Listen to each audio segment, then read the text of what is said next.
Dragon Ball, among other anime and manga, provide many different video game titles to fans and newcomers just getting into the series. It's also not a stretch to say that some of the games provided to fans and consumers can turn an oblivious person into a fan of the series.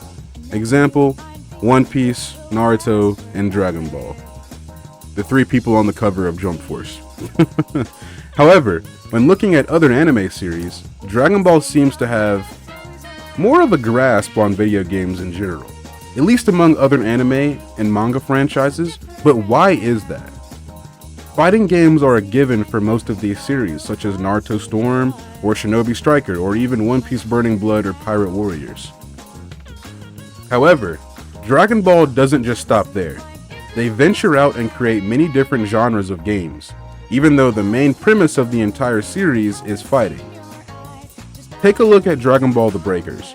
That game functions as an asymmetrical action game, or a survival game, however you want to label it, where fighting is an aspect of the game, but actually it's just that, an aspect, and not the main gimmick of the entire game / title.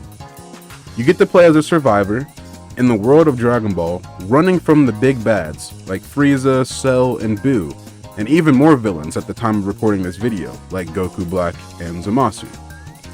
But why is that? Why don't we ever see any other anime games venture into these types of games, or really ever deviate from the traditional style of anime games, i.e., a fighting game? The answer could be because the creators / team behind some of these series aren't that confident that a game of a different caliber than the traditional fighter game might perform as well in the grand scheme of things. For example, if the creators of Naruto came out with a game similar to that of Breakers, let's say a rogue shinobi fleeing their village and trying to escape a certain ninja team or even the Kage.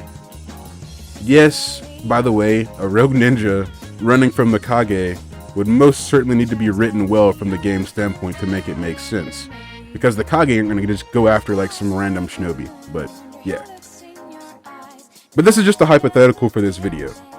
But maybe the minds behind Naruto aren't that confident in developing something like that at this point in time.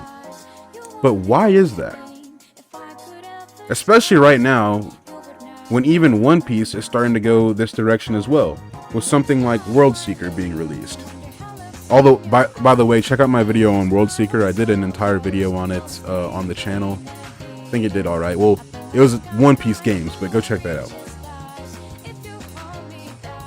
World Seeker is a turn-based action RPG, something that makes sense for the world of One Piece, as the majority of One Piece characters travel and cruise together.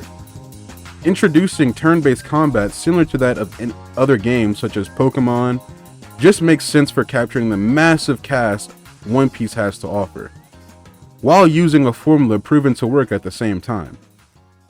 But this is relatively new for One Piece. For Dragon Ball, this is the equivalent of just another day at the office, because Dragon Ball has found ways to incorporate different genres into itself, from a gaming standpoint at least. Earlier when I mentioned One Piece makes games that make sense for that world, Dragon Ball takes genres and finds a way to make it fit the world they created, and in new and innovative ways while they're at it, while knowing that if they do settle on making a fighting game, with enough effort it will be a hit. Just like we see with Sparking Zero being released. Sparking Zero got announced not too long ago, and it took the community by storm, and that's a fighting game. They know these fighting games are going to do well. But I think it's precisely why they have more room to experiment with different types of games. After all, they can't just release a fighter after a fighter after a fighter every year or so. Or they would just, solely / burn out the fandom from the fighting games that we love, like Budokai Tenkaichi to Raging Blast to Xenoverse 2. If they were to release, Xenoverse, then Xenoverse 2 the next year, then Xenoverse 3 the next year, people would still want another Xenoverse. But, the way they did it was, we had to wait a few years. Xenoverse 2 came out, and they milked that game to its entirety right now. But they know that if they were to continue releasing games like that, if we had just fighting game after fighting game, there would be a burnout in the fandom for sure.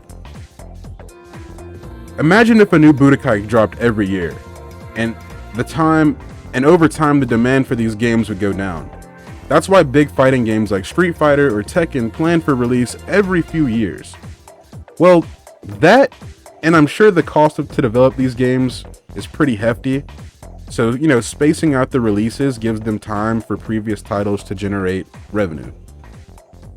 But yeah, Dragon Ball is definitely smart for the titles that they have released, because titles that aren't within the exact fighting game formula also gives a chance to generate more eyes and attention on the franchise as a whole, as everyone doesn't like fighting games.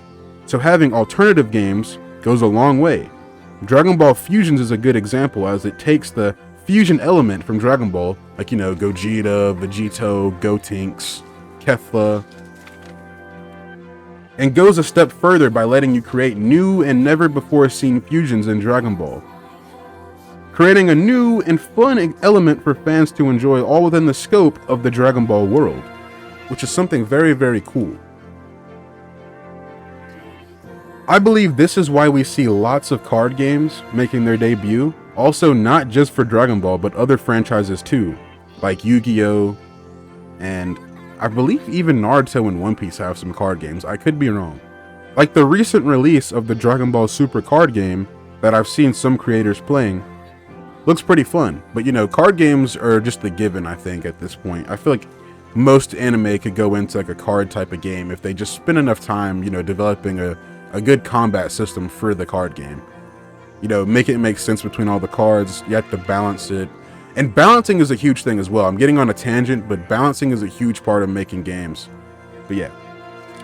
But because of Dragon Ball's success, it's able to test the waters with other genres of games and find ways to incorporate the beloved cast in the said game. Like I said before, gaming is subjective and not all players like every genre of game.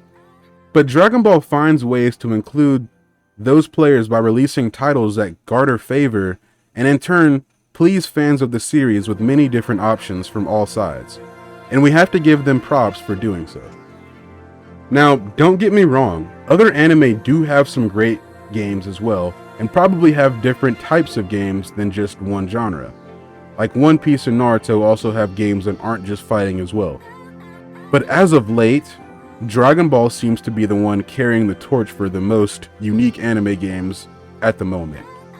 Not including one title, but many. Anyways, what do you all think? Do you believe Dragon Ball has the most unique games for in one anime series as a collective? Or does another franchise hold that spot for you? Let me know down below, and don't forget to drop a like, subscribe, and turn on notifications so you never miss an upload from yours truly.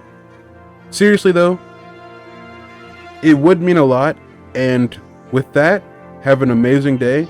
But anyways, I wonder what unique game Dragon Ball has in store for us next. I mean, Breakers was a survival type of game. We haven't had a battle royale for Dragon Ball in a while. I wonder if they'll do anything with that. Yo everyone, Trunks here, and I want you all to do me a quick favor and subscribe to Silverpone. You won't be sorry. Well, what are you waiting for? Hit that subscribe button. Anyways, I've got some training to go do. Yo, Goten!